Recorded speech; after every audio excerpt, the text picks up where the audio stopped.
It's a great feeling knowing that there's a need. The not so great feeling is all of the barriers that are still in the way between me and actually delivering these services in the way that I need to.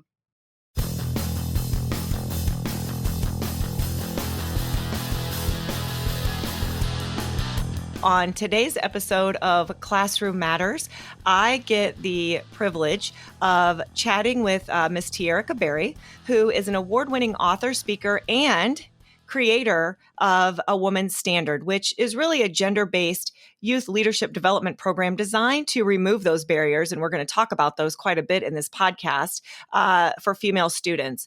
There's a heavy emphasis on literacy, emotional intelligence, and self-efficacy. And Tierica, who is an amazing person, as you will see as we get through this podcast, has really managed to motivate and redirect some of the most troubled youth with this engaging and relevant program of Unpacking the Emotional Suitcase. Tierica, thank you so much for being here. I'm so pumped just to be able to have this conversation with you. Thank you for having me. I'm really excited about this as well. And I have to say to those of you that are listening, there's very few times that you meet someone that you just sort of have that feeling like, I need this person in my life. But I had the opportunity to meet you at first a regional conference in Missouri. And I just knew that you were doing so many amazing things. And I had so much respect for you. And then I was able to be with you again at a more recent conference in Tampa, where we kind of got to buddy around a little bit. And I really got to know a lot more about you and what it is that you're doing. So I really hope that our listeners, if they haven't had a chance to either get online and watch one of your presentations or go to a conference or have you present, it was powerful. That presentation that I saw, and then I sat in the Missouri conference, that was really powerful. So talk to us a little bit about where some of that information and the motivation for that presentation that you give came from. So the presentation that you sat in on, if I'm not mistaken, was 7 Secrets to Social Emotional Learning. Mm-hmm. And I guess I would have to back up, because what I was doing initially was Unpacking the Emotional Suitcase, which is a product, a program, an initiative, if you will, that came about from me, my own journey of processing trauma, emotional trauma that I had experienced that had began to affect other areas in my life negatively. And so I began actually working through those things on my own and getting assistance from other people, but I guided myself through that journey. And just through a conversation with someone about what I did, the Unpacking the Emotional Suitcase process was born. And so I said, well, how can I teach this to other people? So I started teaching it to other people, young people, students. I used to work in a group home, so I was teaching it to the students in a group home. At the time, I didn't know that's what I was doing, but I was just showing them how to process what they had dealt with so that it wouldn't hold them down or limit them. And so when I started going into education and sharing this information in education, in presentations, I wrote the book about it and was going in telling educators, hey, let me show you how to help your children unpack their emotional suitcase. Let me show them how to process emotional trauma so that these things won't stand between them and their education or them and their academic success.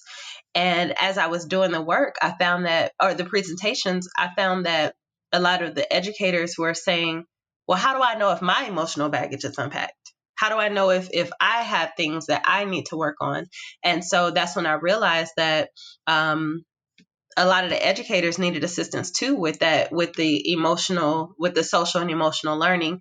And so that's where the 7 Secrets to Social Emotional Learning came from, just kind of assisting educators so that they can become, they always say that, healthier trees bear healthier fruit.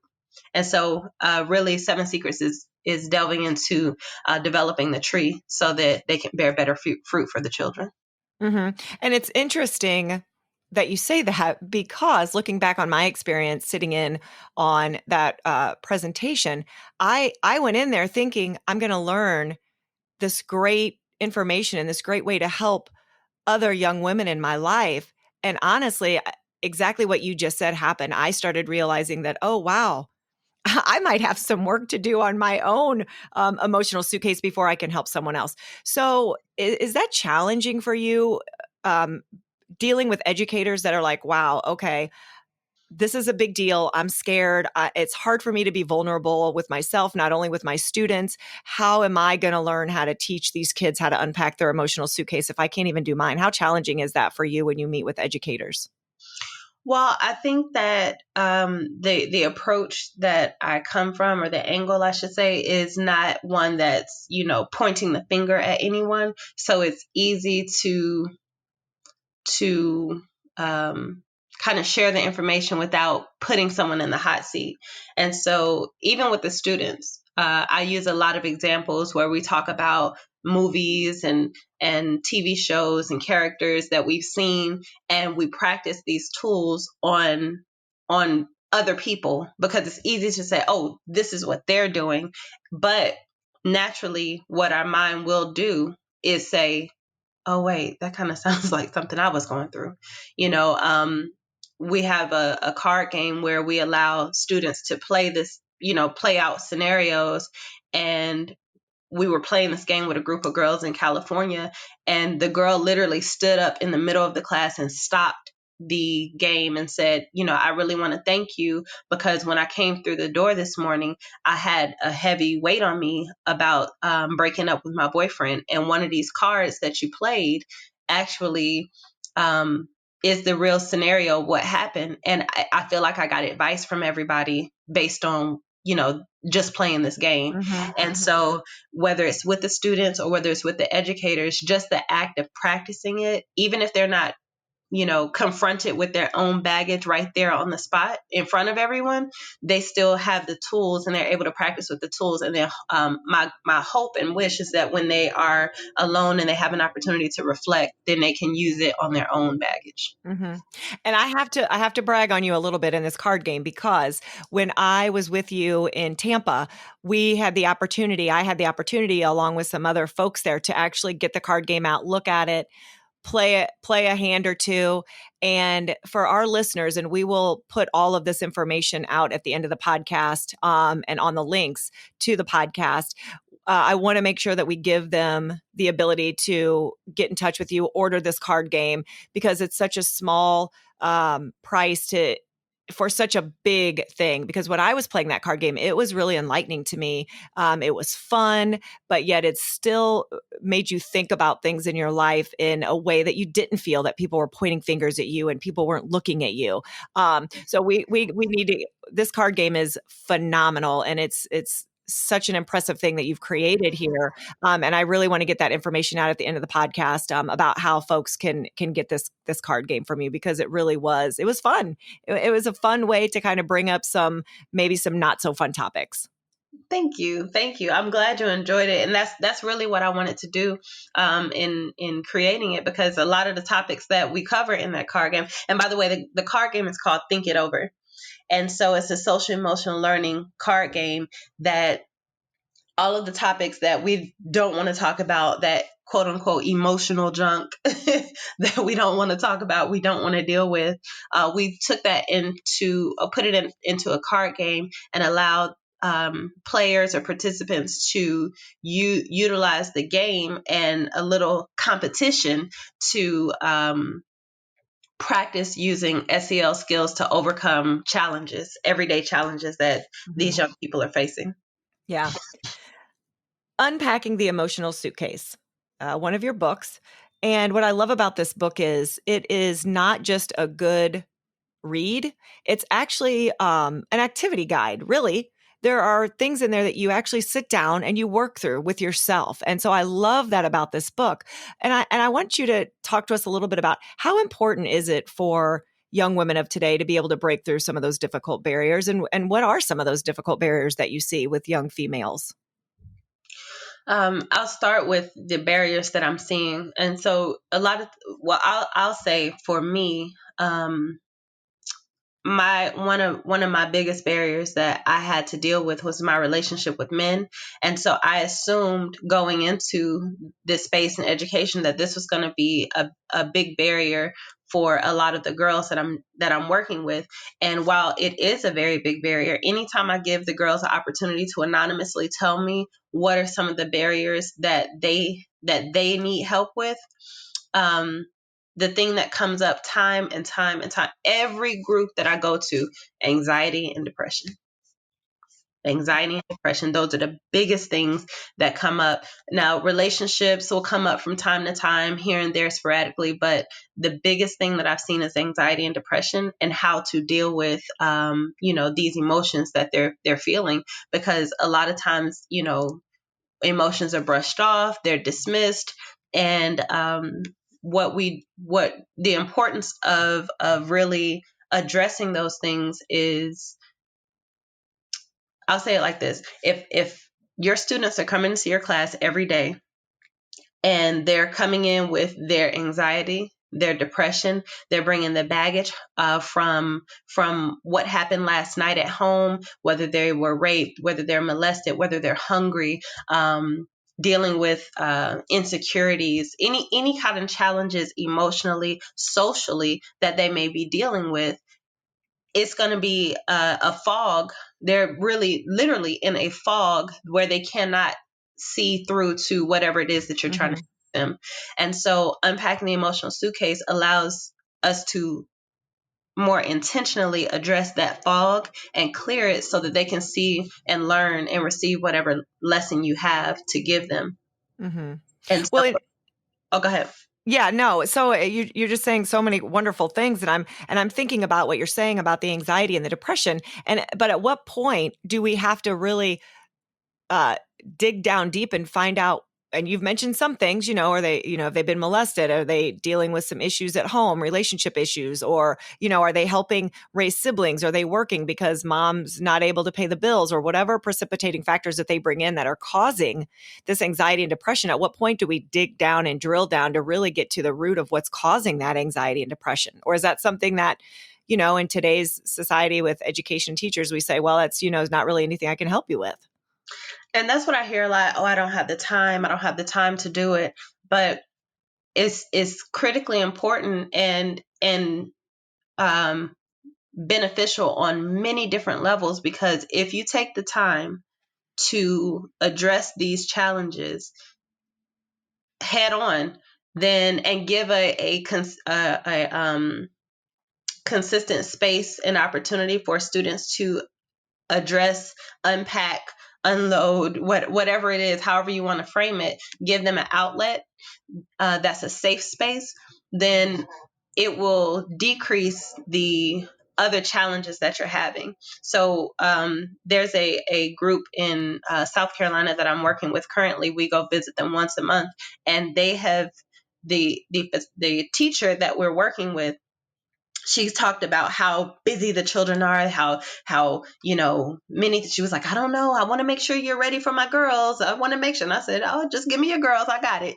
And so we've been working with them, and we just completed our third visit earlier this month, and we found, and after the visit, we kind of did a check-in to see what's going on with the girls, and she said that she noticed that they are like the off-task behavior and the busyness has started to decrease a bit, because they have an outlet to express and sort through these things. Because what we do is we say, okay, well, what we trace it back, just like in Unpacking the Emotional Suitcase in that book. We start with what you know. So if you know anxiety and depression, all right, this is the emotion. Now, how do we trace that back to what's the source of this emotion? And we show them how to do it. We don't do it for them. We show them, we give them a lot of analogies and examples. We have a tree example. We have the suitcase. We have a log fire. We have so many different things that they're already familiar with to try to connect it to them and make it real for them. Then they're able to go back and do this on their own. So we might do examples. We did an example recently where we use TV and music references. And by the time we finished the examples, they were asking if they can go ahead, jump ahead and do it for their own stuff. Can we do another one? Can we do another one? So they want to do this on their own. All they need is the tools to do it. Mm-hmm. So you don't just go once and say, okay, figure this out. Thanks for having us. You do a lot of check-in, follow-up with some of these girls that you work with. That is the ideal situation. Like I was saying in another conversation that you and I were having, is sometimes it's a challenge because there are barriers to giving these girls what they need, because sometimes people say, well, I want you to come in and talk to my girls, and they want me to come in and talk to them one time, but I can't in one visit undo everything. I can give you tools and help give you some advice for the future, but the deepest, most transformative work is going to be in multiple touches. Mm-hmm. Yeah. Do you feel like we're seeing a lot more anxiety and depression in the last, 10, 20 years? And I know I'm probably quite a bit older than you, but when I think back when I was in high school in the 90s, I I just don't remember a lot of people having these kinds of issues, and maybe they did and we just didn't talk about them as much. So do you feel that we're seeing an increase of these issues with young females, and what impact do you think social media is having on that? I think it's both. I think that on one side it was there, it just wasn't talked about. Mm-hmm. There weren't platforms where people could talk about these things. Um, so it looked like it wasn't as, pervasive as it is now, but it was there. But then also, I think that in some cases, because it's so talked about, that it kind of, adds on to where some people may not have had those issues, but now because it's so at the forefront, that it kind of affects that. But I definitely believe that it was there, probably about the same amount, years ago. It's just now we have a platform to open up and talk about it, and there's more awareness to it. Mm-hmm. hmm but you asked about social media and what social media. I think social media is really just the platform to call more awareness to it. Mm-hmm. And again, it's the awareness, so it's bringing more awareness to it, but it also can be used as a vehicle to kind of spread it a bit as well, to increase, to amplify the situation, because one of the things we talk about is how you feed your emotions, and the different things that you do to feed your emotions. Watching TV, listening to music, whatever it is, you can feed your emotions. So if I'm feeling sad or, down, I might want to listen to something more uplifting, something more positive to help lift my spirits. Now I'm feeding the emotion that I want to see grow. And unfortunately, social media at times, just depending on your thread, because, it goes based on what you like and what you search and things like that. Based on what you like and what you search, you're going to get more of that. So if you're looking at things if you're constantly looking at fight videos and just negativity and just all kind of things, that you're constantly feeding your energy, and you're feeding your emotions, and whatever emotion that you're feeding will grow. So if you have a lot of depressing posts and things like that down your timeline, then that's, by default, that's what's going to grow. Mm-hmm. Do you see a lot of young females that you work with doing the comparison game, or trying to put an image of themselves out there that really isn't truly who they are, but they're trying to just keep up with everyone else?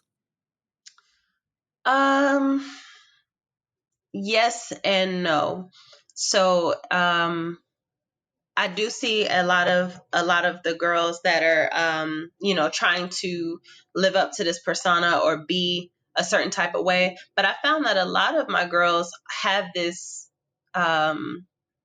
desire to be unique, to be individual, but they just don't have examples of Mhm. what to do, So I think that's why when I see the girls that are doing, positive things, or, representing what we want to see, in young women, then I do my best to celebrate them, to put them at the forefront, to position them in front of other young women so that we can create more examples. Because we can sit here all day and everybody always talks about, oh, well, the girls are doing this and they shouldn't be doing this and they shouldn't be doing that. But what should they be doing? Mm-hmm. How should they be dressing? How should they be behaving? And so I try to spend more of my time focused on highlighting and celebrating what we want to see. Mm-hmm. And sometimes unpacking their emotional suitcases may be the beginning stages of that. Absolutely. It's definitely the beginning stages of that. So I love the analogy, unpacking the emotional suitcase, because it really truly is. And, you and I have had a lot of conversations in the couple of times that we've been able to be together about unpacking your emotional suitcase. And the reason that I love this analogy is because it really does truly feel, it kind of makes it puts a picture to what you're feeling, right? You've got this suitcase and it's full of all these emotions and you just need to kind of start getting rid of some of them so your luggage is a little bit lighter. And I love that analogy. How does someone go about unpacking their emotional suitcase? Other than read the book, which I know everyone's going to read the book because this is a great book. I have my signed copy right in front of me and I love it. Well, thank you. I'm so glad that you're getting use out of it, because that's ultimately the goal. And so just the overview of it, the book definitely goes into great detail on the step-by-step process, but I'm a very visual person, so I'm going to try to paint a picture right now with my words. But really what I typically do is start with either the outcomes that a person is experiencing, or like basically the outcomes, like how people are behaving, if there's a behavior or something that they typically do not want to see. So if like my girls, they talk about their anxiety and depression, so they don't want to experience that anxiety and depression. Let's talk about why. So we start and focus there on what they're seeing that they don't want to see, and then we kind of trace it back and get to the root of the problem. And oftentimes when we trace things back from the outcomes that we're seeing to the emotions that they're feeling, and we trace it all the way back, we usually will find an experience or multiple experiences that have created that emotion. Mm-hmm. And sometimes it could be the death of a loved one. Sometimes it could be a rape or molestation. It could be a bullying situation. It could be a relationship with a parent or a loved one, or something that is breeding this particular emotion that they're feeling, which is creating these experiences in their life. And so when we get down to what it is, which is actually the root of the problem, once we get down to what it is, now we can strip away, we can reprocess whatever that experience is. Because this is what happens. Let's say there's a young lady, and I'm going to try to tell her story without any personal information. But there's a young lady, her father passed away, and she has a lot of feelings around this experience. And we literally just had this conversation recently. And I said, okay, here's the experience. Because she said she was having anxiety.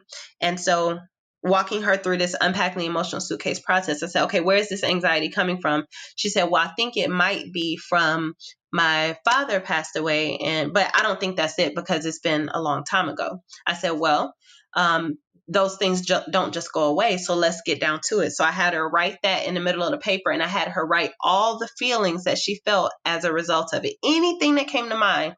And then what we did was each thing, we just addressed it. And I found that she had guilt behind it. She had resentment behind that situation. She had so many different things that she was holding on to that were presenting themselves in the form of anxiety in her life. And so what we did was each thing we went through and addressed each and every one of those items, each and every one. And we talked about what we can do, what actions we can take, and how we can move forward. And so I shared that information with her, and I talked to her afterwards. I gave her a copy of Unpacking the Emotional Suitcase, and she literally came to me and told me that she feels like a weight has been lifted from her, like literally. Mm-hmm. And so that would be kind of a process, an example of what Unpacking the Emotional Suitcase looks like in real life. And that's just one example of many of the emotional suitcases that people are carrying around with them, because really, in essence, this Unpacking the Emotional Suitcase can really be used for any trauma that you've had in your life. Absolutely.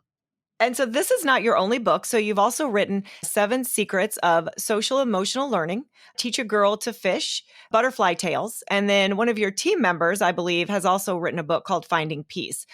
So in all of those books, and then your card game, Think It Over, which we've talked a little bit about, are we going to see the same pattern and thread of stories and strategies and how to unpack emotional suitcase style things in your other books as well? In the other books, they kind of follow a different pattern, but I'm a storyteller by nature, and so in all of the books, you're going to find stories, examples that are real examples and things like that. So that it does follow that same thing.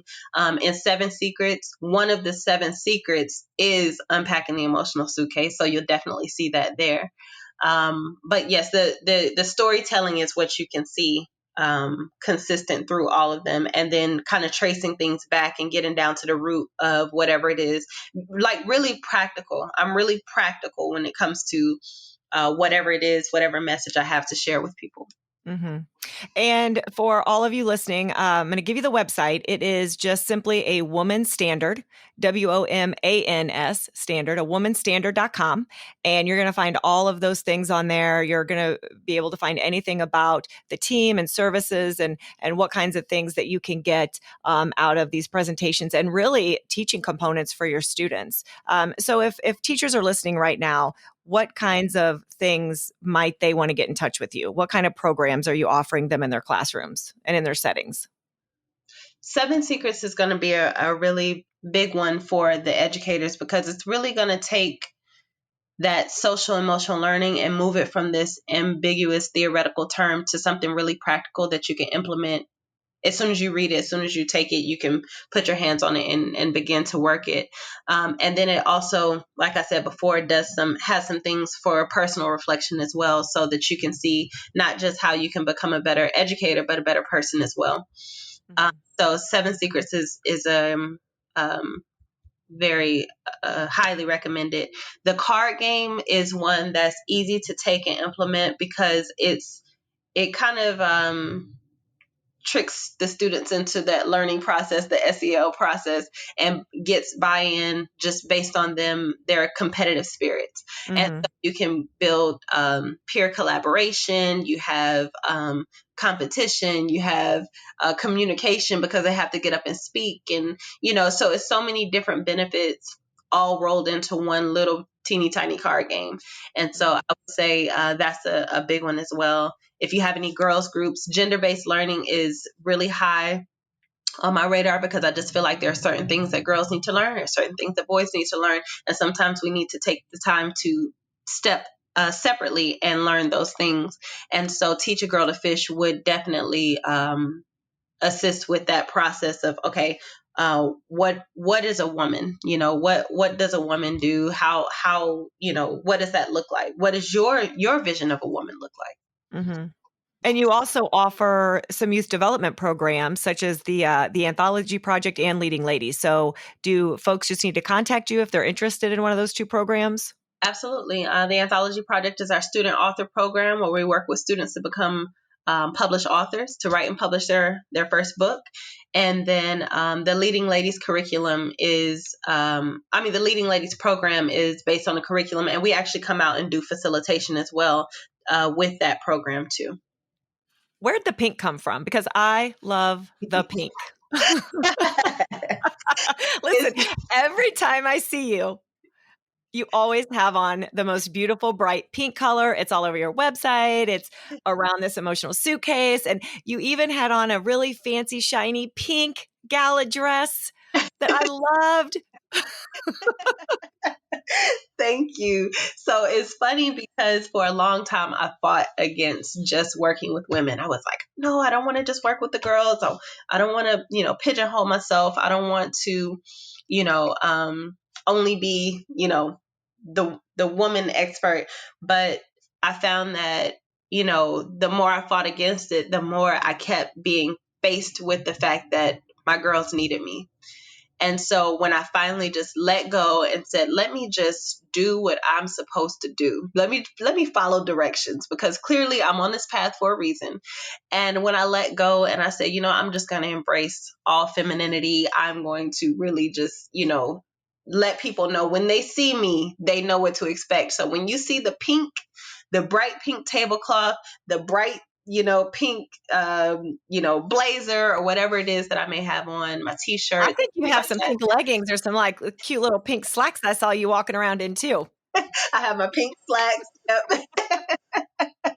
And so it's really just, pink is traditionally associated with femininity, even though I know that, femininity is not just pink, but it just really it's a really pop color, and I really want to stand out so that people gravitate to these resources so that we can get it out to those who need it most.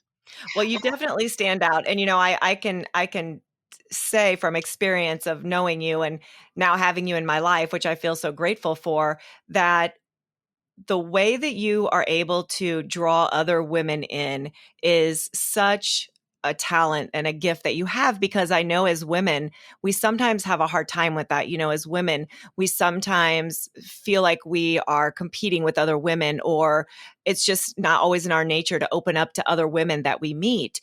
And, you are such a warm, inviting, welcoming person. You just make everybody in the room feel loved and encouraged and supported. And so I really am so grateful that you came on here today, and that you were able to be on the podcast. And there's so many great things that you're doing that I would love to have you back. But I can't say enough about the things that you're doing for not only young women, but I think all women that you come into contact with. Thank you so much. That really, really means a lot to me, because, I strive to pour into other people and really just be the positivity that I want to see in the world. And, it's always a joy and a pleasure and honor to link up with like-minded people who have, that same energy. And anything I can do, let me know. And I'm just looking forward to many encounters in the future. So for our listeners, it is a womanstandard.com, and you will be able to get all of the links and all of the information that you need on the educate.today podcast page. So Tierica, thank you so much again. It's been such a pleasure. And this is Kristy Houle signing off for this episode of Classroom Matters.